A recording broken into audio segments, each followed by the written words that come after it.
My name is Gavin Evans, and this is my review of Fear Street Part 3, 1666. Yes, that's it.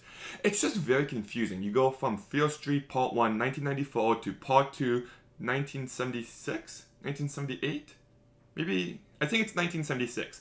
And now it's 1666. It's just very hard to keep track of all the years in the titles of the movies. But anyways, this will be a very short review because I just don't have much to say on it. I did not like this movie at all.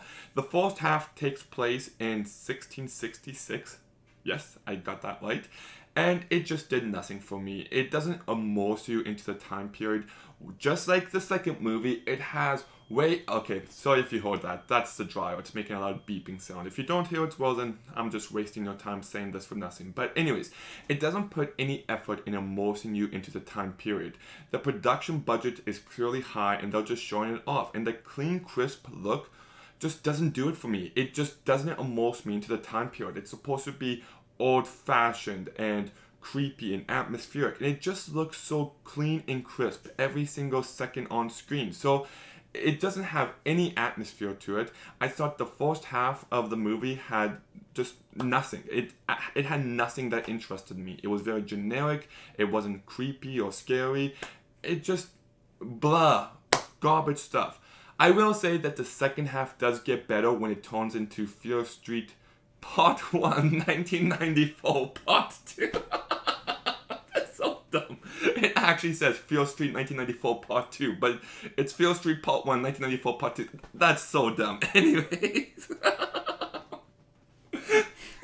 The second half does improve upon the first half of the movie. There is more going on. 1994 is clearly my favorite one so far, and it does continue that same kind of quality here.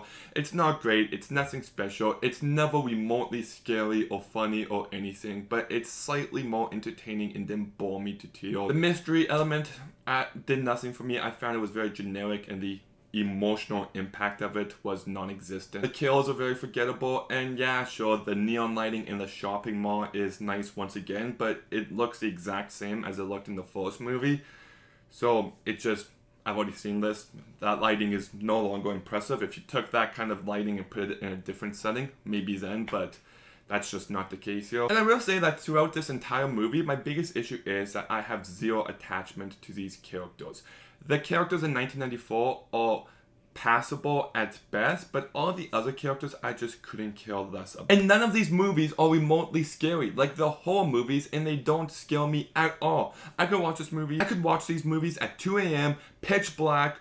I could watch it with a man dressed up as a skeleton, and I would be totally fine the entire time. There's not an ounce of atmosphere or actual terror in these movies. Like I said, I don't have a lot to say on this movie. It's bland, it's generic. The second half does get slightly more entertaining, so I won't say it's complete garbage, but I still found this movie to be really bad, so I'm gonna go ahead and give Fear Street Part 3, 1666, a 4 out of 10. I am definitely in the minority on this Fear Street Trilogy. The 90% critical approval and everyone loving these movies is just baffling to me. I've gotten nothing from them, but let me know what you thought about them down below. Make sure you like, make sure you comment, make sure you subscribe. Stay tuned for some more videos soon, and Gavin out.